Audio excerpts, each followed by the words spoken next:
What up, gang? It's Coach Vassar going over the OTF audio daily beats. If you're new to these, thank you for tuning in. As always, appreciate you spending time to listen to me ramble about these workouts. If you find any value in them, information is in the description. If you want to buy me a coffee, completely appreciated. Don't have to, but appreciate you. This is going to be Monday, September 16th. This is the final DriTri prep workout specific for DriTri strength. We'll do a little overview, break down treads, weight floor rowers, and then any discrepancies that you'll see in the 3G and get you on out of here. This is going to be the exact same strength prep workout that they ran back in April. So we look at the 2G, we're going to have 2 blocks. Block 1 is a primer to tackle the 1 mile or half mile that they'll see in block 2. And then block 2, of course, it's that distance with their choice of incline.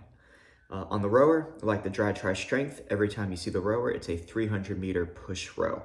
And on the floor, block 1 is unloaded and preps you for block 2, which is loaded. And block 2 is the actual movements we'll see in DriTri strength. So it's an opportunity to practice weight selection as well as movement standards to get familiar with it for anybody who is interested in participating in DriTri strength. So as we look at block 1, it's a 7-minute block on the 1-minute efforts of pushes and bases. So they'll see a total of 4 rounds. Last round is a 1-minute push directly into a 2-minute walk recovery with 1 minute and then get back to base when they're ready. Goal here is to maintain or increase their push intensity. So hopefully they work their way up to a more aggressive push by the end. Everything's a minute. Power walkers, they'll start at 6% or greater. Joggers and runners, knowing that we are going to bump up, maybe start between 1 and 1.5 miles per hour over their base. Bikes and striders, because they have a total of 4 push efforts, start about 3 gears and then maybe every other round go up a gear if they're up for that. After that, they get, of course, 2 minutes to recover, back to base when they're ready. And now block 2 is where we practice DriTri strength for the treads. So they have 1 mile to complete, 2 different starting positions. They could choose to do the full DriTri strength incline, which is going to start at 8%, and it'll decrease by 2% every quarter mile, so every 0.25. Or they could do a less intense option for the day where they start at 4% and they decrease by 1% every quarter mile. So you'll see 8, 6, 4, 2, or 4, 3, 2, 1. Now power walkers, they're doing a half mile, and they are also going to decrease at the quarter mile mark. So they'll only have 1 decrease. They'll start at 12%, go to 10, or they start at 8% and then drop it down to 6%. So they'll still drop it by 2 no matter what between the 2, but of course different starting points. And then for the bikes and striders, they could start somewhere between a push to all out gear, so about 3 to 6 gears above base, and then decrease by 1 gear every 0.8 for the old bike, every 1 for the old bike, or 0.8 for the bike, for the strider and the new bike. Because I believe the new bike will also have the same distance as the old strider for this one. So it'll be 4.33 for the different distance conversions. Or they could start, instead of 3 to 6 above their base, they could start a little bit lower, between 1 to 3 above base. And then same idea, decrease by 1 gear every time. When they complete their 1 mile or half mile if they power walk, walk recovery, and then tread until finisher, which is a 30-second all out. They have 14 minutes here.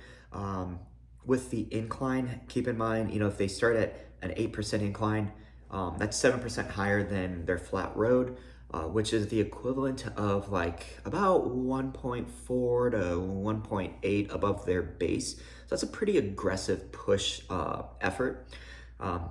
So as people set the incline up, they might start below base, if anything, and then as they hit their distance checkpoints and they drop incline, they can start to bump up that speed. So, by that 4% incline, hopefully they're at their base speed and it feels pretty good. And then we hit that 2%, they could try to take it to something above their base or a push. That's gonna be for most members. You might have more people who are better conditioned and they could start like a conservative push and then they finish the last quarter mile at like a push all out or even an all out wall-eyed incline. This is one where just like the Friday workout, know who's gonna do DriTri and have that conversation with them and set them up for success so they are adequately prepared for how to tackle the treads. So that way they could practice their strategy on this day rather than they go into DriTri strength on the weekend and they don't have a plan. Of course, if you have people who are planning on doing DriTri strength, try to get them started on the rower and the weight floor section first, so that way they get accustomed to running on tired legs. So that's going to be the tread side. On the weight floor side, block 1, 7 minutes. It's all body weight stuff. We're going to see walkouts. That prepares people for the burpee. A strap chest press, prepare them for the hand release push-up. The bench Y squat kind of activates shoulders and posterior chain for the loaded tap squat. High row to Y raise, prime them for overhead work so that way they are prepared for that seated hammer curl to shoulder press, and then body weight full step ups.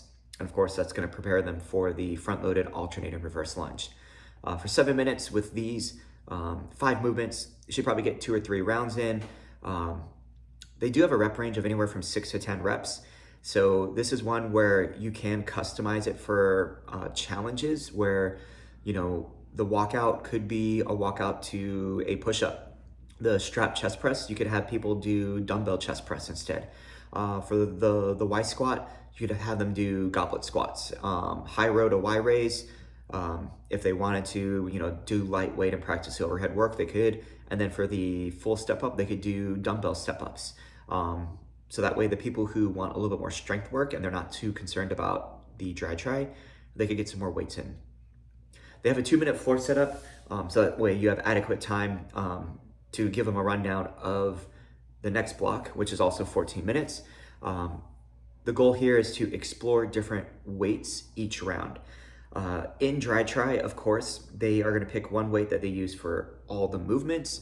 The lightest weight that they use is what determines what category they are in. 10 pounds is technically the lightest. 8 would be like an option, so they wouldn't necessarily qualify for leaderboards, even though that we're not doing those since we want to celebrate everyone. But if they start higher and then by the end they have to go down in weight, they are locked in at that lower weight when they enter in their time of completion. So for today, this is an opportunity to practice how the weight feels that they want to try to use, and try to get through 2 or 3 rounds at the bare minimum. Because keep in mind, in DriTri, they're actually going to do 6 rounds of these. So they're going to do a total of 60 reps of dumbbell burpees, hand release push-up, dumbbell bench tap squat, the seated hammer curl to neutral grip shoulder press, and 10 reps or 60 reps, 30 per side of the alternated front-loaded reverse lunge. It's a lot. It's a lot. So this is one where strength, but also endurance play a factor for people on their weight choice. Even though they don't have to do all 10 reps at once, they do have to complete that movement before they go to the next one.